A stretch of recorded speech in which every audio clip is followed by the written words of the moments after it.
Hello my dear students, I hope you all are doing great. आज का ये video उन सभी बच्चों के लिए बहुत ही ज़्यादा ज़रूरी है जो इग्नू से बीए ऑनर्स हिस्ट्री कर रहे हैं। ठीक है, अगर आप इग्नू से हिस्ट्री का कोर्स करते हैं तो आपके पास हिस्ट्री ऑफ इंडिया नाम का एक पेपर होता है। इस पेपर के अंदर जो भी आपके इम्पॉर्टेंट क्वेश्चंस हैं उनको हम डिस्कस करेंगे, साथ ही साथ उनके आंसर्स कैसे लिखने हैं वो भी मैं आपको बताऊंगी।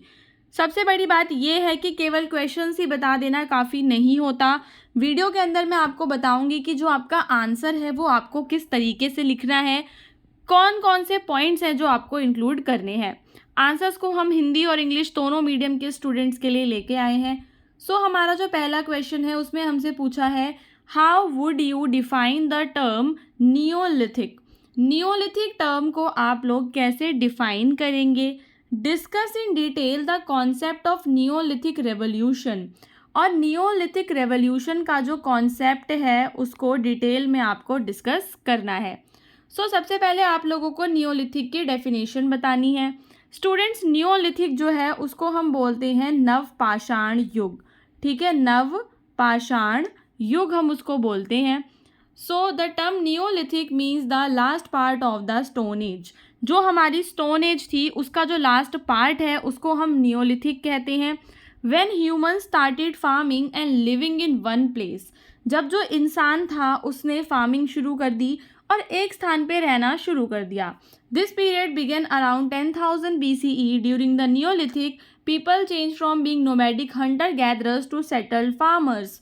यानी कि जो किसान हैं वो शिकारी से क्या बन गए, अब किसान बन गए। Leading to the creation of village and eventually cities. फिर धीरे धीरे गांव का निर्माण हुआ, फिर धीरे धीरे शहरों का निर्माण हुआ।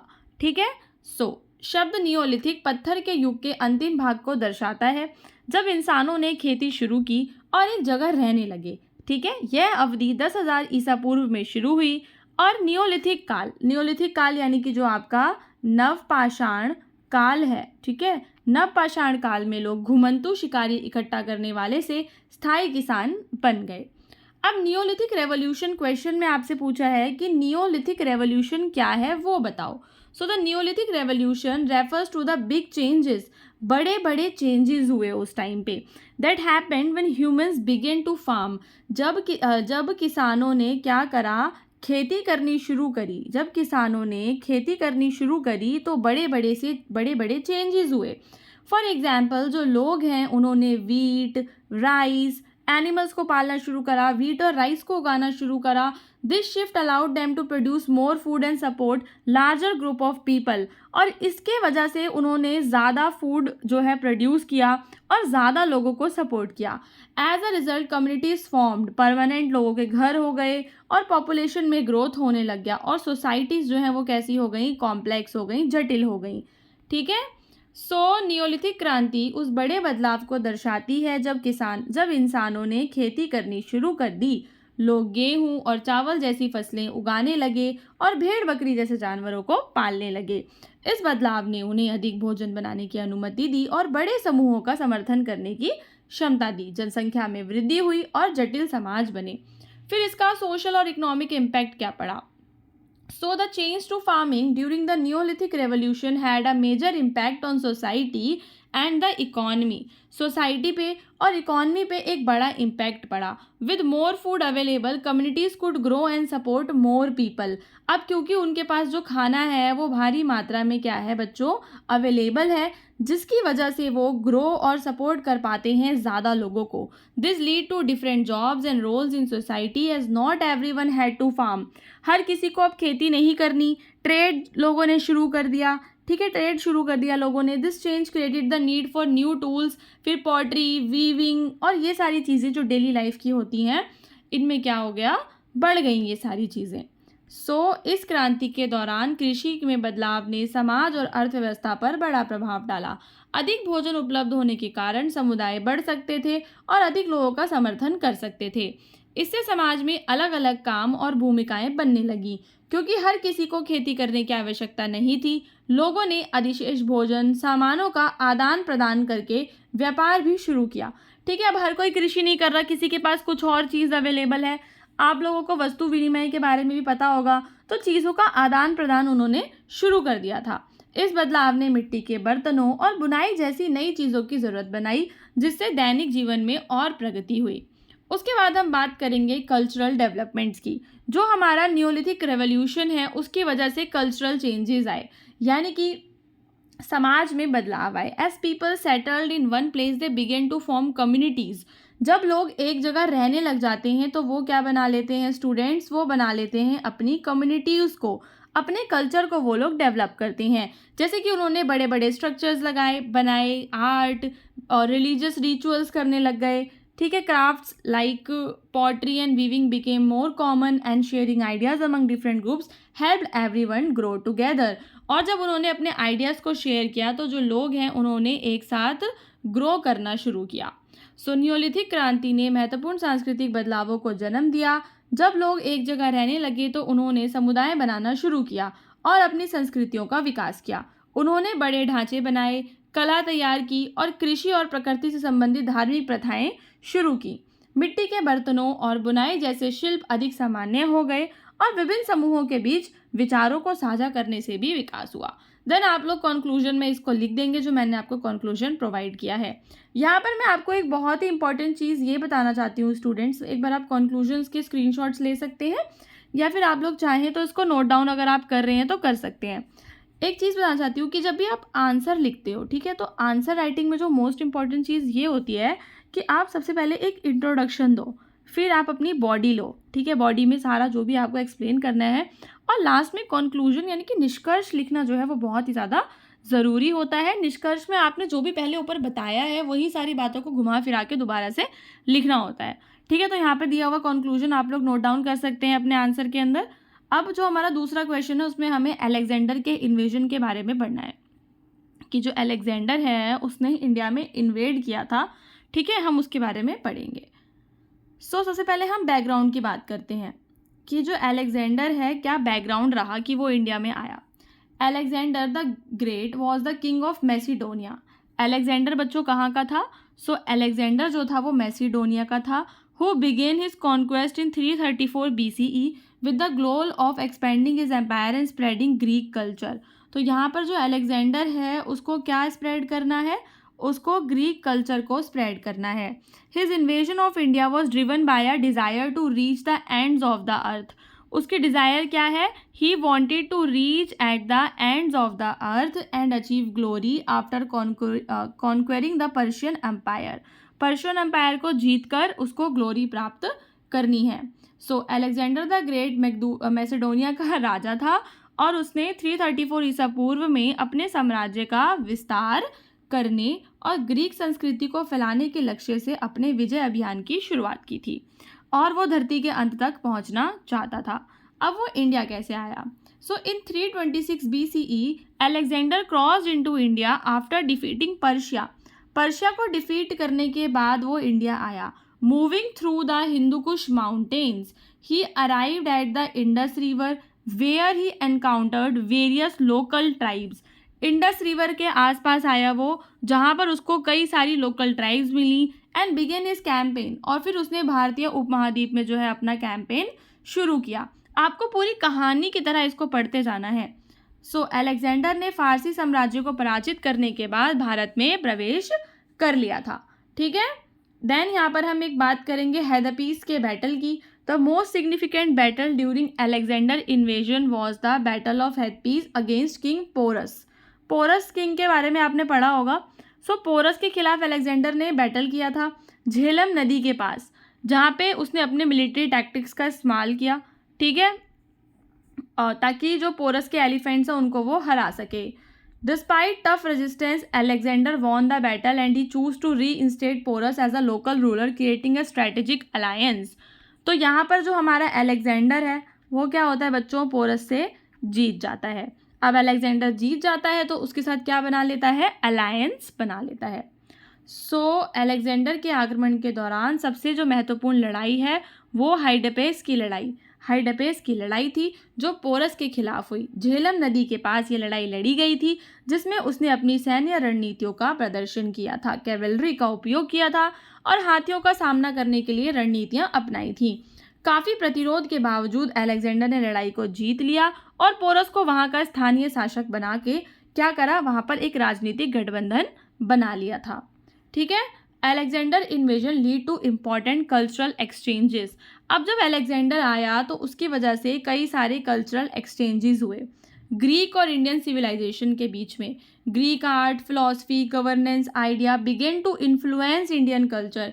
जो ग्रीक की आर्ट और फिलॉसफी थी वो इंडिया के कल्चर को क्या करने लग गई बच्चों, इन्फ्लुएंस करने लग गई, क्योंकि अलेक्जेंडर अपने साथ ग्रीक कल्चर को लेकर आया था। ठीक है। Alexander encourage inter marriage between his soldiers and local women promoting cultural blending. और उसने क्या करा, अपने सोल्जर्स की शादी भारतीय लोकल महिलाओं से करवा दी, जिससे कि एक कल्चरल ब्लेंडिंग हो गई। ठीक है, कल्चर जो है वो ब्लेंड हो गया। तो अलेक्जेंडर के आक्रमण ने ग्रीक और भारतीय सभ्यताओं के बीच महत्वपूर्ण सांस्कृतिक आदान प्रदान को जन्म दिया। ग्रीक कला, दर्शन और शासन के विचारों ने भारतीय संस्कृति को प्रभावित करना शुरू किया, जबकि भारतीय प्रथाएं और विश्वास भी ग्रीक दृष्टिकोण को आकार देने लगे थे। यानी कि ग्रीक वाले भी भारत वालों को अपना रहे थे। अलेक्जेंडर ने अपने सैनिकों और स्थानीय महिलाओं के बीच अंतर्जातीय विवाह को प्रोत्साहित किया, जिससे सांस्कृतिक मिश्रण को बढ़ावा मिला। कॉन्क्वेस्ट एंड फर्दर कैंपेन्स के बारे में आप लोग बताएंगे। स्टूडेंट्स, मैं आपको सारे के सारे पॉइंट्स प्रोवाइड कर रही हूँ, आप लोग इन्हें नोट कर लो, एग्जाम में बहुत काम आने वाले हैं। इन्हीं को एक्सप्लेन और ज़्यादा करके आ जाना, क्योंकि आंसर बहुत बड़ा लिखना होता है। So, after his victory over Porus, Alexander aimed to continue his campaign eastward, but faced fierce resistance from local tribes such as Malli. तो मल्ली नाम की जो ट्राइब थी, अलेक्जेंडर ने उसने उसको रजिस्ट किया। ठीक है, जो कि ईस्ट में रहती थी। Exhausted and facing the prospect of continuing his campaign deeper into India, his troops eventually refused to march further, leading to Alexander's decision to return. तो अब क्योंकि वहाँ पर इतना ज़्यादा मतलब डीप वो इंडिया में नहीं घुसना चाहते थे, तो क्योंकि उन्हें क्या हो रहा था कि इंडिया के जो लोग हैं वो उनको रेजिस्ट भी कर रहे थे, इस वजह से तो अलेक्जेंडर ने फिर डिसाइड करा that he will return. Okay. So Porus पर विजय के बाद अलेक्जेंडर ने पूर्व की ओर अपने अभियान को जारी रखने का लक्ष्य रखा, लेकिन उसे स्थानीय जनजातियों जैसे कि मल्लियों से तीव्र प्रतिरोध का सामना जो है वो करना पड़ा। थक गए और भारत के भीतर और आगे अभियान जारी रखने की संभावनाओं का सामना करते हुए सैनिक अंततः आगे बढ़ने से सैनिकों ने इनकार कर दिया, जिससे कि अलेक्जेंडर ने लौटने का निर्णय लिया। ठीक है स्टूडेंट्स, अभी हम अपना थर्ड क्वेश्चन भी डिस्कस कर लेंगे। थर्ड क्वेश्चन जो है वो मौर्यन एडमिनिस्ट्रेशन से रिलेटेड है। आपको पता होगा मौर्य एम्पायर के बारे में आप सभी ने क्लास 6 में पढ़ा होगा। सो यहाँ पे हम बात करेंगे कि क्या क्या मेन फीचर्स हैं मौर्यन एडमिनिस्ट्रेशन के। The Mauryan empire had a highly centralised form of government. जो उनकी फॉर्म ऑफ गवर्नमेंट थी बच्चों, वो कैसी थी? सेंट्रलाइज थी। सेंट्रलाइज का मतलब समझते हो कि किसी एक सेंटर के पास ज़्यादा पावर्स का होना और राज्यों के पास जो पावर्स है उसका कम होना। ठीक है। With the emperor of apex of the administration, वहाँ पे जो एम्परर होता था, एम्परर जो होता था वो एपेक्स ऑफ द एडमिनिस्ट्रेशन पे होता था, यानी कि सबसे ऊपर उसको रखा जाता था। The emperor was considered the supreme authority and his decisions were final in all matters related to governance, और लास्ट में उसका जो निर्णय है वो फाइनल होता था। तो मौर्य साम्राज्य में एक अत्यधिक केंद्र शासित प्रणाली थी जिसमें सम्राट प्रशासन के शीर्ष पर था। सम्राट को सर्वोच्च प्राधिकारी माना जाता था और उसके निर्णय सभी शासन से संबंधित मामलों में अंतिम होते थे। ठीक है। उसके बाद आप लोग बताएंगे ब्यूरोक्रेटिक स्ट्रक्चर के बारे में। वहाँ पर एक वेल ऑर्गेनाइज्ड ब्यूरोक्रेसी थी जिसके अलग अलग डिपार्टमेंट्स थे, ऑफिशियल्स थे। हर एक ब्यूरोक्रेसी में उनके ऑफिशियल्स हुआ करते थे, including finance, law and public works के लिए। तो शासन के विभिन्न पहलुओं जैसे कि वित्त, कानून और सार्वजनिक कार्यों की निगरानी के लिए अधिकारियों की जो नियुक्ति वो की गई थी। अभी हम बात करेंगे महाजनपदास की। आप सभी को पता होगा 16 महाजनपद थे, जैसे कि मगध, वज्जी, अवंती, और वहाँ पर वाइसरॉय या गवर्नर हुआ करता था। This division help in managing the vast territory with more effectively. अब क्योंकि इतनी बड़ी टेरिटरी थी तो वहाँ पर अच्छे से इफेक्टिवली मैनेज करना मुश्किल था। ठीक है। तो वो लोग क्या करते थे, इसी वजह से उन्होंने जनपद बनाए हुए थे और जनपद में गवर्नर्स रखे हुए थे ताकि इजीली वो लोग क्या कर सके, मैनेज कर सकें। तो साम्राज्य को कई प्रांतों में विभाजित किया गया जिन्हें महाजनपद कहा गया और उनके अपने उपाध्याय या राज्यपाल हुआ करते थे और ऐसा इसलिए किया गया ताकि प्रभावी ढंग से प्रबंधन किया जा सके।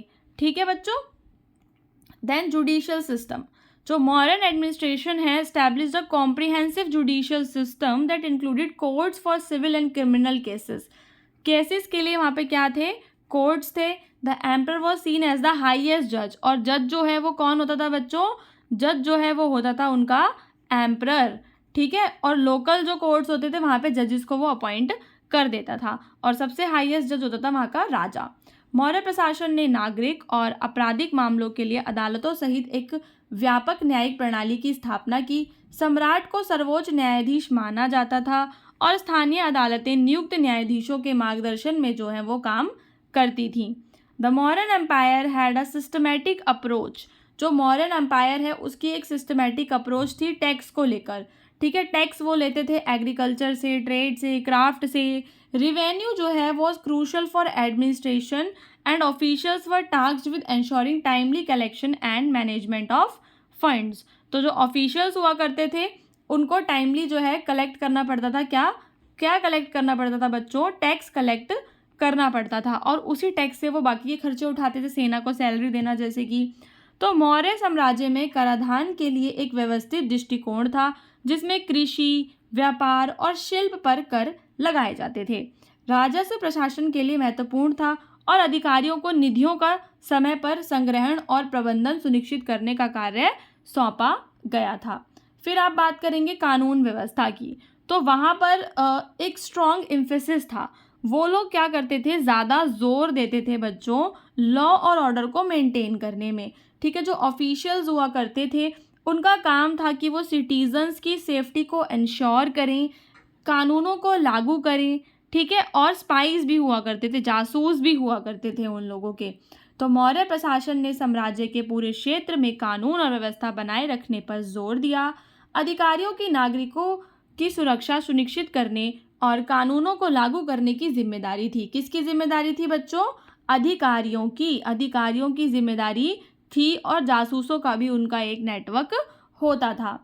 वो ट्रेड और इकोनॉमी को बढ़ावा देते थे। ठीक है। जिससे कि इकोनॉमिक प्रॉस्पेरिटी आ सके, व्यापार को बढ़ावा देते थे जिससे क्या आ सके, इकोनॉमिक प्रॉस्पेरिटी आ सके। Infrastructure such as road, market, ये सब बनाए गए ताकि व्यापार को बढ़ावा दिया जा सके।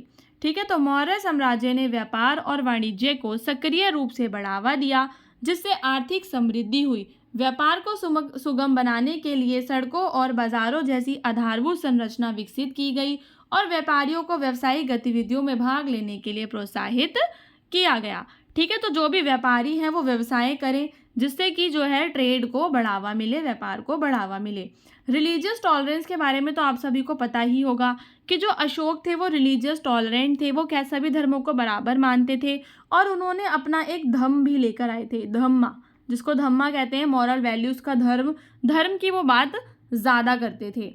तो मौर्य प्रशासन विशेष रूप से अशोक के अधीन धार्मिक सहिष्णुता को बढ़ावा देता था और विविध विश्वासों का सम्मान करता था। तो डिफरेंट जो रिलीजन थे उनका वो लोग सम्मान करते थे। अशोक के अभिलेखों ने धर्म और नैतिक मूल्यों के महत्व पर जोर दिया और विभिन्न धार्मिक समुदायों के बीच सामंजस्य को प्रोत्साहित किया।